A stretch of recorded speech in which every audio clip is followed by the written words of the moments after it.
York City, here is Steve Malzberg. It's time to impeach.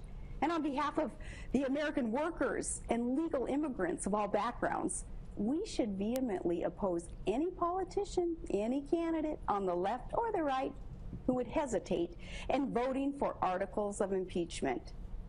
The many impeachable offenses of Barack Obama can no longer be ignored.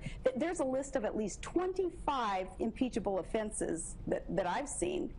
Now, if after all of this he's not impeachable, then no one is. All right, folks, there she is, Sarah Palin, calling for the impeachment of President Barack Obama, and joining us to talk about it, it's a man who wrote a column addressing this and more, is David Swerdlick, our buddy, columnist and contributing editor for TheRoot.com. All right, David, so your problem with Sarah Palin?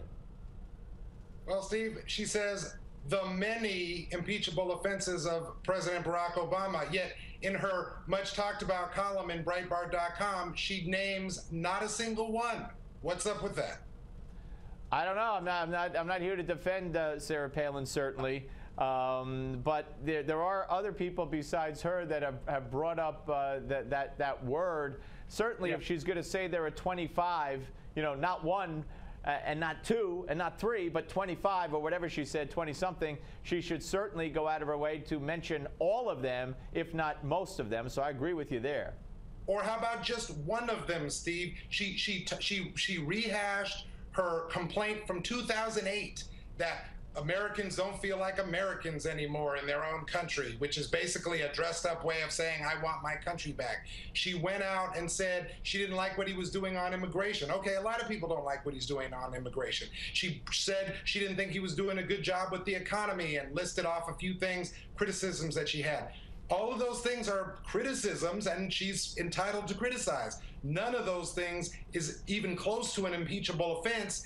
And from my opinion, the president has not committed an impeachable offense. So, she's at a minimum the worst possible spokesperson for this. But the issue in general, I just don't think there's a case for impeachment against the president. And neither does John Boehner. And really, there's not one elected Republican official of any stature that I've heard call for the impeachment of President Obama. Let me ask you, though, what would you classify the selective enforcement of existing laws, either through declaration and just ordering a department to enforce or not to enforce, or through signing an order saying we will enforce this part of the law but not that part of the law? That's not how the Constitution was designed. Would you say that's a suable offense, if not an impeachable offense, or just nothing at all? Well, the House Republicans and Speaker Boehner can sue the president if they want. They've got to get congressional approval, and they can go through this process. And they might even get somewhere in the courts, because I think we've found, whether you're on the left or the right, everybody agrees that depending on the judge you get or the justices you get, you might get a different result in a given case. Whether they have, solid, substantial grounds for a suit, I really think it's pretty thin, Steve. I'd say on some of the issues that they've raised related to the Affordable Care Act, I think their case is pretty thin. On some of their issues they've raised with regard to same-sex marriage, their case is pretty thin. If Republicans had any case about the president's enforcement of the law, it might be on DACA, the Deferred Action for Children Immigrating, the DREAM Act kids, so to speak.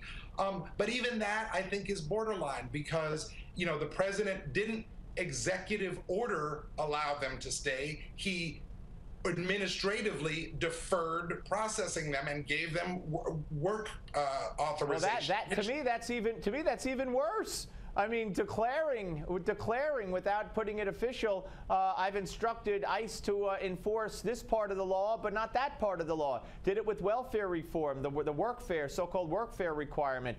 But with his own Affordable Care Act, I'm just curious, under what authority can he change dates and deadlines that were passed into law by the Congress and signed into law by him? How under what authority does he change that? Well, first of all, I'm not sure. I'm not sure I buy that he did that with welfare reform. We're not going to agree on. Well, that. then let's stick to the Affordable Care Act, which is what the suit. Once it's filed, I don't know if it's been officially filed. That's what they're going to focus on, is that one, apparently that one aspect. So under what authority can he change deadlines in an established law? Okay, well, as a general proposition, I would say that in any administration, Republican or Democrat, going back, through lots of different presidencies and circumstances and laws, there's always some administrative and executive discretion in terms of how the laws that Congress passes are put into practice. I don't think that in the case of the Affordable Care Act, they were substantively changing anything with the Affordable Care Act other than deferring which pieces of it that they were going to implement.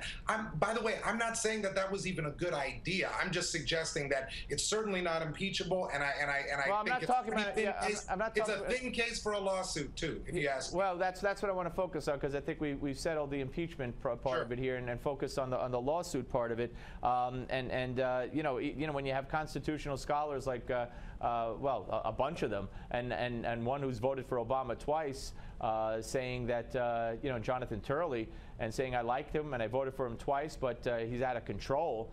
I think you got to take notice and listen. And plus, you say you could always find a judge. This administration has lost in the U.S. Supreme Court 13 times by a 9-0 vote on overriding their constitutional authority. 9-0, 13 times. You find me another administration that has had that kind of track record. That raises a red flag right then and there. The only point I was bringing up about that, Steve, was simply that I don't think there's anybody on any part of the political spectrum who thinks that the courts always get it right. Look, I think the courts got it wrong, for instance, in Hobby Lobby. I also think they got it wrong when they ruled in the president's favor on the Affordable Care Act. They're all over the map. They predetermine what they want the outcome to be. But those are 5-4 decisions. I'm talking about 9-0 in 2 years, 13 of them. Well, how many? I can't recount all 13 of those instances. How many? Not all of those were like crucial things that had to do with the president's agenda. If they lost 13, they lost 13. That doesn't change the fundamentals for what the administration is trying to do. All right, let's listen to Eric Holder over the weekend talking about apparently his favorite topic and Obama's favorite topic, race. Well, there's a certain level of vehemence, it seems to me, that's directed at me, directed at the president. People talk about taking their country back. I can't look into people's hearts, look into people's minds, but it seems to me that this president has been treated differently than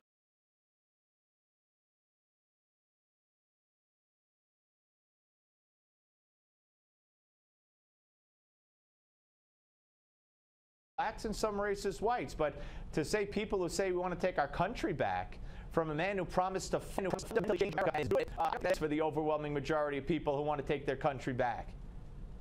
Steve, the president is not fundamentally changing America. The president made promises in 2008 and 2012. I'd say most of them he's kept. Some of them he hasn't kept. Just like every other politician, people need to evaluate this president as a politician. With regard to Attorney General Holder, Steve, I've been a critic of him in the past. I think he has made some untoward statements on various things in the past. In this instance, with what he said on the Sunday shows this last week, Steve, I find no problem with it. He made a statement. So he went out of his way to say some people expressed some racial animus toward the president, which I think you and I would both agree on.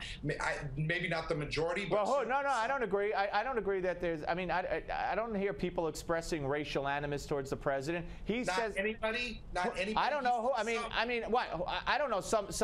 Any elected official have expressed racial animus? Anybody of any significance? You mean, is there anyone in the United States who you could find has been quoted at a rally or something saying something racial? So what does that mean? I mean, there are blacks who hate whites, there are whites who hate blacks. So what does that mean? I mean, any white politician could say, well, the next Republican candidate could say 90% of blacks voted against me because, well, a percentage of them hate whites. I mean, and that might be true, but why say it? What's the point? Well, Steve, what is the net difference between what you just said and what Holder just No, said? I'm saying I would never say it. Because first of all, I'm not saying it. I'm saying you could say that. And I just ended by saying that by saying, what's the point? And when it comes from the Attorney General of the United States, there's a point to it. But the problem in this case, Steve, is that he was asked a direct question. There have been past times where he's brought it up on his own, and I'm not sure that that was the best way to go about it. But I don't think there's any problem with him answering a direct question on the issue. It was with regard to impeachment, and he thinks, and I do think, that there are some of the president's opponents who have resistance to him because he's a black president. Not the majority, not all people, not most. All right, well, David, then I'll say that of the 95% who voted for Obama, blacks, some of them did that because they don't like whites. And that's got to be a true statement, but what's the difference? Thank you, sir. Give Me 5 is next. Don't go away.